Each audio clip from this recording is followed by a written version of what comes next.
So hello everyone, সবাই কেমন আছো? আমি এখনও বেঁচে আছি। তা আমি আজকে চলে আসছিলাম শিব মন্দিরের একটা ছোট্ট মেলা হয়েছে, জানি না এটা কেন হয়েছে, কী জন্য হয়েছে, আর ছোট্ট একটা মেলা বসছে। সেই মেলা আজকে প্রথম দিন যে দোকানপাট বসছিল, আর আমি চলে গেছিলাম ওখানে নাচতে নাচতে। ওখানে আমি প্রথমে গিয়ে দেখতে পেলাম আদিবাসী থেল হার ফান। তো এটা দেখে আমি একটু অবাক হয়ে গেছিলাম যে বাবা এখানে চলে আসছে এরা। তো আমি খুব সুন্দর একটা স্মাইল পাস করছিলাম, আমার খুব ভালো লাগলো ওদেরকে। তো এখানে অনেক সুন্দর সুন্দর কানের মালা, কুর্তি, এই কুর্তিগুলো এখন খুব ফেমাস হয়ে গেছে, এই বাটি প্রিন্টের কুর্তিগুলো।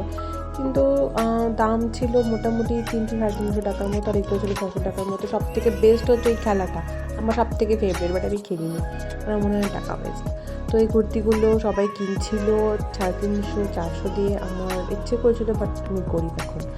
আর এখানে আসছিল সানফ্লাওয়ার চাঁদের রিং, আমার ইচ্ছে করেছিল নিয়ে যেতে, ভাবলাম ছেড়ে দিই, কী দরকার টাকা কন্ট্রাস্ট করার।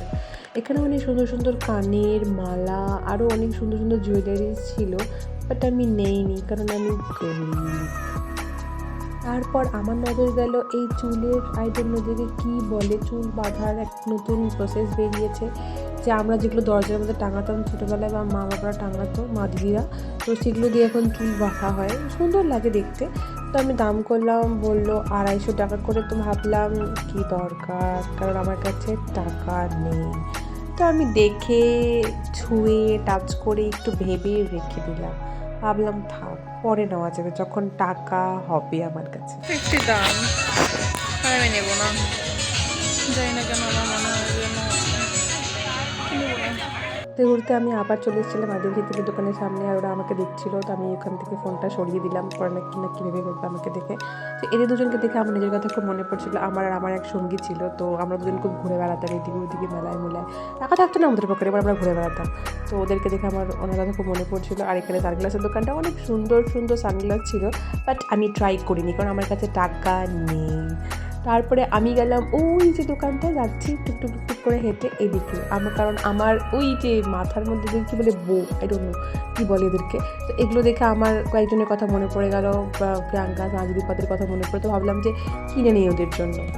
যেহেতু আমার ভিডিও করার এক্সপিরিয়েন্স আর কোয়ালিটি খুব বাজে, তো কিছু বলার নেই। আমি চলে আসছিলাম আচারের দোকানে আচার কিনতে।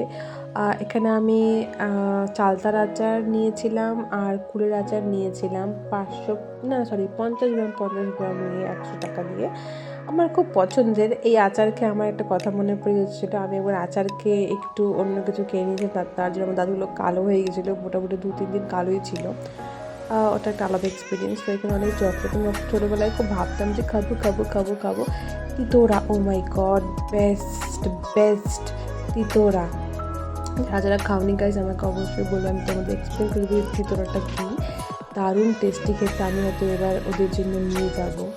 তো এখানে আমরা চলে আসলাম আরেকটা স্টোরে, যেটা হচ্ছে বাচ্চাদেরকে কিডন্যাপ করার স্টোর, বাচ্চাদেরকে ম্যানিপুলেট করার স্টোর।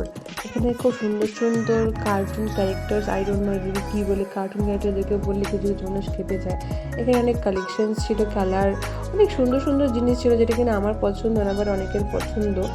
উনোটা আমার পছন্দ, কিন্তু আমি এখন আর খেলি না একা একা। আর অনেক দাম ছিল, অনেক বেশি দাম ছিল, হয়তো বা নর্মাল, বাট বেশি। তো এখানে চলে এলাম 650 টাকা দামের শাড়ির দোকানে। অনেক সুন্দর সুন্দর শাড়ি ছিল, বাট আমি কিনতে পারবো না কারণ আমার কাছে টাকা নেই। তো হাঁটতে হাঁটতে আমার মনে পড়ে গেল, আমি আমার চাবি ছেড়ে চলে আসছিলাম একটা দোকানে, আমি চাবি ফেলে রেখে আসছিলাম। আমি এবার নিয়ে 2বার চাবি হারালাম, সরি 3বার। একবার হারিয়েছিলাম আর একটা মেলায়, এই শিব মন্দিরের মেলায়, তারপরে গেল আমার গাড়ির কাহিনী, আর আজকে আবার। এরা দুজন আমাকে হেল্প করেছিল, বলেছিল যে তোমার চাবিটা তুমি রেখে দিয়ে চলে আসছো। Excuse me, thank you so much. তো থ্যাংক ইউর সাথে আমি আমার ভিডিও শেষ করলাম। Thank you guys, tata by.